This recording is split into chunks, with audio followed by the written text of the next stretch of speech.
विवेक फेनाशी बोलताना सुरुवातीपासूनच थोडं हसू आवरत धरत होता.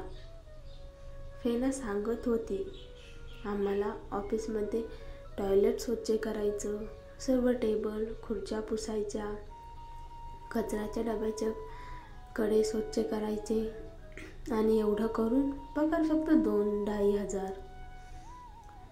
विवेकचा चेहरा गंभीर होत गेला. त्याने बाजूला उभ्या असलेल्या काव्याकडे खोल नजर टाकली. ही एवढी कष्टाची कामे करते. परत जाताना विवेक आणि फेना अगदी मोकळे झाले होते. तू खूप मजेशीर आहेस फेना, आपण नक्की संपर्कात राहूया, विवेक म्हणाला. फेना हसत म्हणाली, अगदीच. काही विचारायचं असेल तर माझ्याकडे किंवा रियाकडे येत जा. काव्या फक्त हलकी स्मित हास्य करत उभी होती. परत जाताना फेना उसासे टाकत होती. विवेक किती चांगला मुलगा आहे, शिकायलाही उत्सुक, बोलायलाही सभ्य.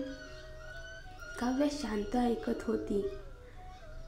दुसऱ्या दिवशी दिवाण ऑफिसमध्ये राजदीप दिवाण आत आला आणि म्हणाला, तयार राहा, आज रुद्र गायकवाड येत आहे.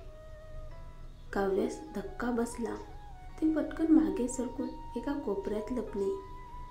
थोड्याच वेळात रुद्र दिमाखात आला. राजदीप हसत म्हणाला, रुद्र साहेब, इतक्या लवकर आपलं सहकार्य आता फळ देतंय. रुद्र म्हणाला, आगामी प्रोजेक्टसाठी तुमच्या ऑफिसचा एक भाग आम्हाला वापरावा लागू शकतो.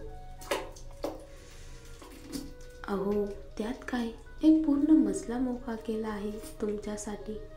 कधीही काम सुरू करा. काव्याच्या छातीमध्ये धडधड झाली. रुद्र आता वारंवार येथे येणार? राजदीप हलक्या आवाजात हसत म्हणाला, अहो, मी ऐकलं तुम्ही एका कॉलेज गर्ल सोबत राहता म्हणे. अगदी प्रेमात पडला आहेस म्हणे. रुद्रचा चेहरा कालवंडला, पण त्याने काही बोललं नाही. काव्या थबकली. रुद्रची नवी गर्लफ्रेंड? गायकवाड कुटुंब कधीही परवानगी देणार नाही, पण कदाचित हा त्याचा बंड असेल. काव्य दाबून श्वास घेत म्हणाली, नाही, आता मला काही वाटायला नको. मी तर त्याच्यासाठी मेलेलीच आहे. ती डोकं खाली करून पुन्हा मॉप मारू लागली. रुद्रने वॉकरसह काही पावले चालताच त्याला जाणवलं, एक ओळखीचं अस्तित्व मागे सरकलं. तो वळला, पण तिथं कोणीच नव्हतं. पुढच्या दिवशी पुन्हा ऑफिसमध्ये बातमी, सगळीकडे चर्चा. रुद्र गायकवाडला 22व्या मजल्यावर काम करणार. फेना उदास झाली. अगदी माझ्या मजल्यावर नाही, दुर्दैव. काव्य मनात म्हणाली, बरं झालं, मी तर 22व्या मजल्यात राहणारच. गायकवाड घरात रुद्र शांतपणे औषध घेत होता. लीला जवळ उभी होती. आज कसं वाटतंय रुद्र? औषधाचा परिणाम कमी झालाय, रेजिस्टन्स वाढते, काहीतरी बदल कर. लीला चिंतेत पडली. माधव आत आला. ती बाहेर निघाली. माधव म्हणाला, साहेब, दिवाण ग्रुपमध्ये जायचं का? हो, तुमच्यासाठी खास कॅबिन तयार आहे, पण तिकडच्या महिला कर्मचारी तुमच्यावर फिदा होत आहेत असे ऐकलं. लीला दाराबाहेर उभी ऐकत होती. तिच्यात अस्वस्थता. त्यांना काय झालंय? रुद्रची गर्लफ्रेंड तर मी आहे. दिवाण कंपनीत रुद्रचा पहिला दिवस. सगळ्यांना झटका लागला. रुद्र गायकवाड आले, पण सगळ्याहून आधी तिथं पोहोचली जेसिका चौधरी. तिथे रुद्रच्या ऑफिसमध्ये घुसली. रुद्र, मी तुला पाहायला आले. सगळे एकदम शांत.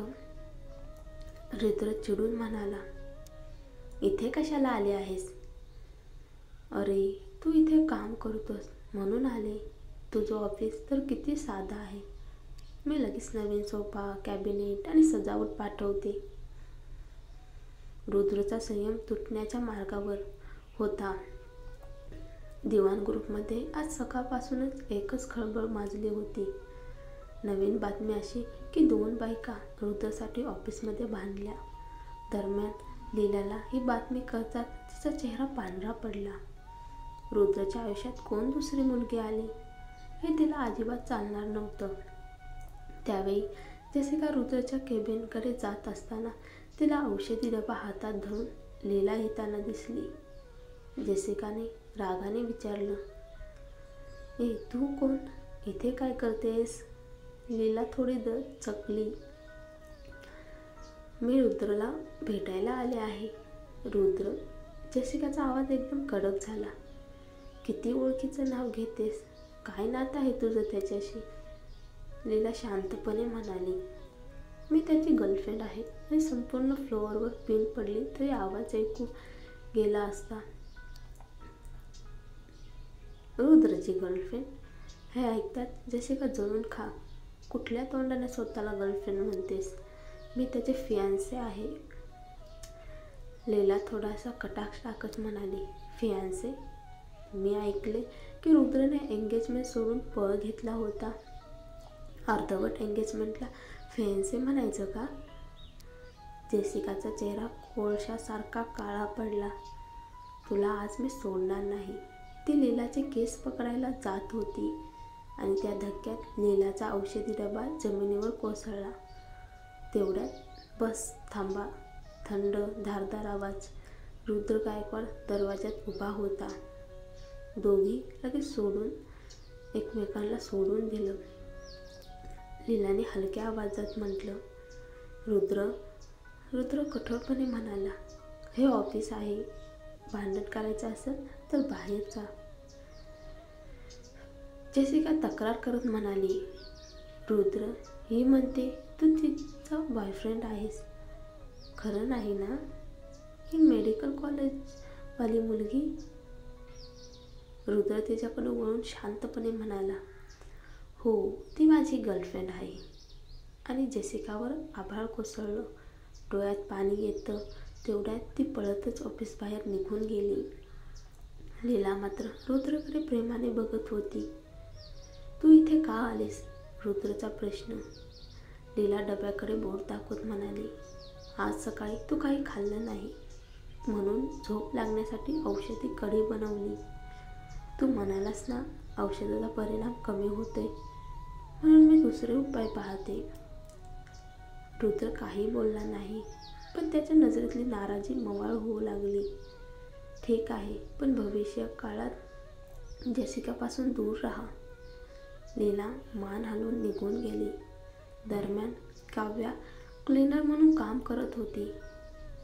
तिच्या मनात एकच प्रश्न, रुद्र दिवाण ग्रुपमध्ये का काम करतोय? त्याच्या इतक्याला ऑफिसात बसण्याची काय गरज? हे जाणून घेण्यासाठी ती 22व्या मजल्यावर हळूच आली आणि समोरून लीला डबा घेऊन धडाधड येत होती. दोघी धडकल्या. लीलाचा राग माथ्यावर. अगं काय करतेस? कुठे चालली होतीस? किती गलिच्छ दिसतेस. नजर नाहीत का तुझ्याकडे? काव्या नम्रपणे म्हणाली, सॉरी. ती पुढे निघाली, पण लीलाने तिला पकडलं. अगं मी बोलते, ऐकू येत नाही का? काव्याने तिचा हात झटकून टाकला. तुला काय? तुला रुद्र मिळत नाही म्हणून इतरांना पाहू देऊ नये असं वाटतं? लीला थरथरली. मी रुद्रची गर्लफ्रेंड आहे. आमचे नाते तुला तुझ्यासारख्या क्लीनरला कधी समजणार? आम्ही दोघं रोज एकत्र राहतो. तुझी औकात आहे का त्याच्यासमोर जाण्याची? काव्या क्षणभर दिसली. रुद्र अशा मुलीला गर्लफ्रेंड म्हणतो? ती उपहासाने हसली. वा, रुद्र अजूनही इतका अंध आहे असं वाटलं नव्हतं. लीला लालबुंद. काव्या पुढे म्हणाली, आणि हो, जरा समजून वाग. मोठ्या घरचे लोक समजूतदार मुलींना पसंत करतात, तक्रारी करणाऱ्या नाही. नाहीतर पुढच्या महिन्यात तू गर्लफ्रेंड नसशील. लीला गप्प. काव्य हळूच म्हणाली, आणि लक्षात ठेव, हे दिवाण कंपनी आहे. मी इथली कर्मचारी. तू इथे भांडण केलंस तर तुझा फायदा कोणी करणार नाही. आणि ती चालत आत गेली. लीला मात्र जागेवर धिजलेली. रुद्रला सांगावं का की काव्याचंच म्हणणं खरं आहे.